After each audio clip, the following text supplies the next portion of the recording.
धीरू भाई अंबानी जी से किसी ने पूछा कि भाई आपने सारी ज़िंदगी बिजनेस में निकाल दी, पैसे कमाए, नाम कमाया, आपने धर्म और ईश्वर के बारे में तो कभी समय दिया ही नहीं, शायद आप तो इनके बारे में जानते ही नहीं होंगे, आपने तो सारी ज़िंदगी बिजनेस में ही निकाल दी। तो धीरू भाई जी थोड़ी देर तक तो चुप रहे और फिर उन्होंने एक जवाब दिया। ये जो मैं जवाब आपको देने वाला हूँ इसको बड़ी ध्यान से समझिएगा और ये बात अपने घर लेके जाइएगा और तुरंत इस बात को समझ लो।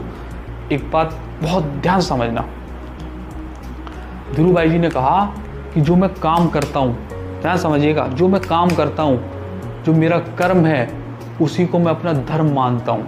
ध्यान समझिएगा, जो मेरा कर्म है उसी को मैं धर्म मानता हूँ और कर्म करने के लिए जिस ज्ञान का मैं इस्तेमाल करता हूँ वही ईश्वर है मेरे लिए, उसी को मैं ईश्वर मानता हूँ। जो वो कर्म कर रहा है उसको धर्म मानता है और जो कर्म करने के लिए जिस ज्ञान का वो इस्तेमाल कर रहा है उसको ईश्वर मानता है। ध्यान समझिएगा, यही तो डेफिनेशन है ईश्वर की। ईश्वर की डेफिनेशन क्या है कि ईश्वर निरंकार है। निरंकार मतलब उसका कोई आकार नहीं है। क्या ज्ञान का कोई आकार होता है? कैसे कहोगे कि भाई मेरे पास मैथमेटिक्स की 2 किलो की नॉलेज है, 3 किलो की नॉलेज है, या आपके अपने फील्ड की, अपनी जॉब की कैसे कहोगे भाई मेरे अपने पास 10 किलो की नॉलेज है? क्या आप ऐसे कह सकते हैं? क्या आप डिफाइन कर सकते हैं कि वो स्क्वायर का है, रेगुलर है या हेक्सागन है, कैसा है? क्या आप बता सकते हैं कि भाई वो ट्रायंगल रहा होगा या इस शेप का है या ऐसी शेप का है? ऐसा बता सकते हैं? You can not define its shape, क्यों, कैसा रहा होगा आप डिफाइन ही नहीं कर सकते कि भाई उसका आकार क्या है। और वही तो निरंकार है जिसको आप कह नहीं पा रहे हैं, समझा नहीं सकते, बस आपको महसूस होता है कि भाई मेरे पास ज्ञान है। वही तो ईश्वर होने की पहचान है।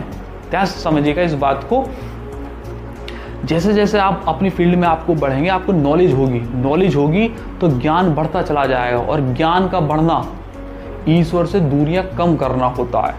आप जरूरी नहीं है कि आप अपना फील्ड छोड़ो और दूसरे के काम में चले जाओ। कहने का मतलब यह है कि आपको कोई ये बता दे कि भाई ईश्वर की प्राप्ति करने के लिए हिमालय पर जाना जरूरी होता है, अपने आप को तपाना होता है, वो अलग चीज़ है। अगर आप अपने काम में बहुत ज़्यादा इंटेलिजेंट और आपके काम से बहुत सारे लोगों को मदद हो रही है तो वह ईश्वर का काम ही है। अगर आप काम छोड़ दोगे तो उस काम को कौन करेगा? और इतने सारे लोगों की जो मदद हो रही थी उसे कौन करेगा?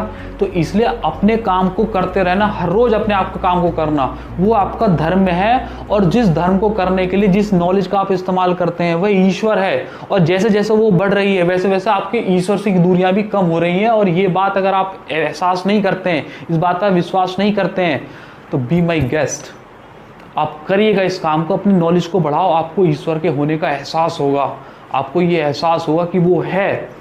ये जरूरी नहीं है कि आपको उसको दर्शन हो जाए, इस बात का कोई पुख्ता सबूत नहीं है कि आपको दर्शन हो, लेकिन वो अपने होने का एहसास आपको करा देगा। और ये तो आप भी जानते हैं कि कोई तो है इस सिस्टम के ऊपर जो इसे चला रहा है। अब चाहे वो कोई भी सही, इस बात का तो सबूत नहीं है कि वो कौन है, लेकिन कोई है। इसका होने का आपको एहसास होगा, क्या होता है, अभी भी जरूर होगा। इसलिए चाहे कुछ भी हो जाए, अपने काम को कभी बुरा मत कीजिएगा। और हाँ, अपने काम को बढ़ाने की, अपने काम को इम्प्रूव करने की या नई जॉब लेने की ट्राई आप करते रहिएगा, क्योंकि